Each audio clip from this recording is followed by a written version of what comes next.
Bismillahirrahmanirrahim.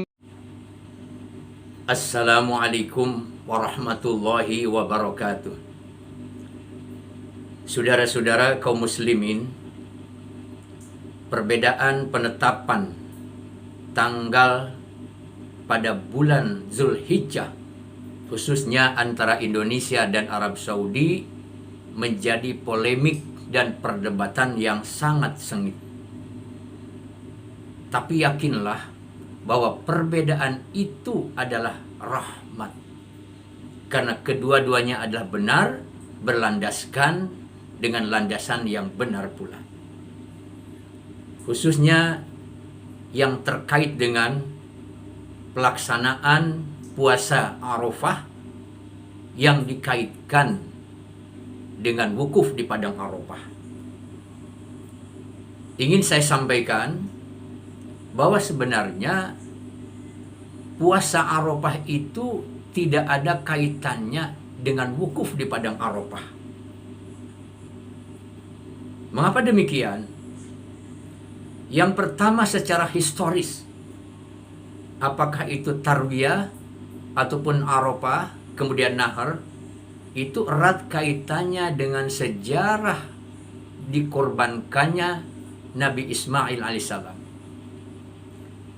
Pada malam tanggal 8 Zulhijjah, Nabi Ibrahim bermimpi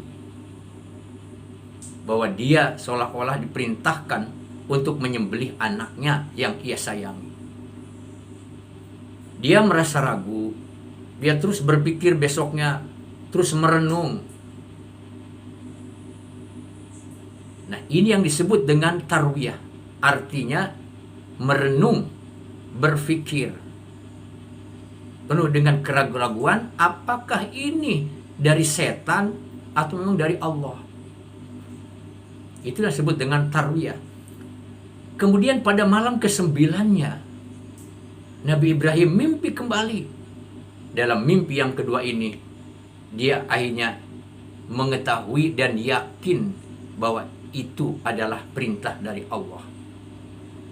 Itu yang disebut dengan Arafah, artinya mengetahui dan yakin.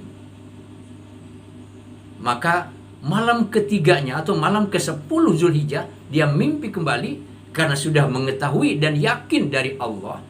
Maka kemudian dia menyembelih anaknya itu. Itu yang disebut dengan Yaumun Nahar, hari menyembelih, hari mengalirkan darah. Maka kemudian atas peristiwa besar itu Nabi Muhammad mensunahkan untuk berpuasa. Karena puasa sunnah itu umumnya adalah karena adanya peristiwa-peristiwa besar. Misalnya puasa hari Senin adalah kelahiran Nabi. Puasa hari Kamis diturunkannya Al-Quran. Puasa 10 Muharram, selamatnya Nabi Ibrahim, Nabi Musa dari kejaran Fir'aun, dan juga peristiwa-peristiwa yang lainnya. Nah, karenanya nama Tarwiyah dan Arafah itu dari peristiwa, diambil peristiwa Nabi Ibrahim alaihissalam. Kemudian yang kedua,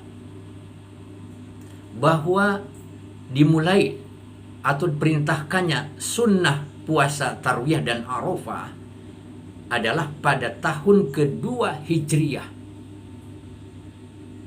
Jadi pada tahun kedua itu sudah dimulai ya, puasa Tarwiyah dan khususnya Arafah.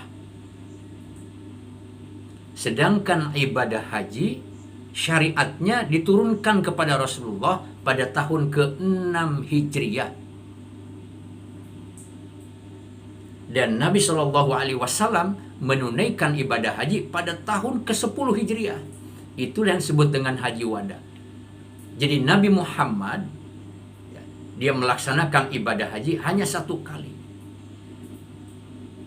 Karenanya saudara-saudara, jadi sebelum ada pelaksanaan haji, puasa Arafah itu sudah dilaksanakan.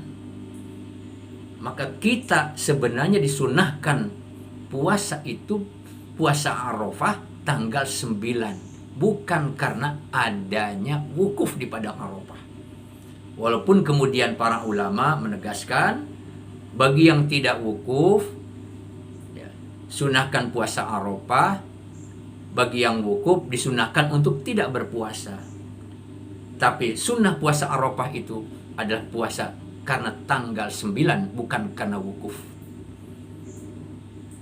Karena itu hadirin yang berbahagia, ketika ada perbedaan ya, antara kita dengan Arab Saudi, mungkin ketika kita melaksanakan puasa Arafah di Arab Saudi tanggal 10 Zulhijjah, maka janganlah ragu. Yakinlah bahwa puasa yang dilaksanakan adalah sah dan benar karena sesuai dengan penentuan penanggalan menggunakan landasan yang benar. Demikianlah saudara-saudara kaum muslimin, mudah-mudahan sedikit penjelasan ini ya, dapat sedikit mencairkan adanya perbedaan di dalam penanggalan pada bulan Hijriah ini. Semoga bermanfaat. Wassalamualaikum warahmatullahi wabarakatuh.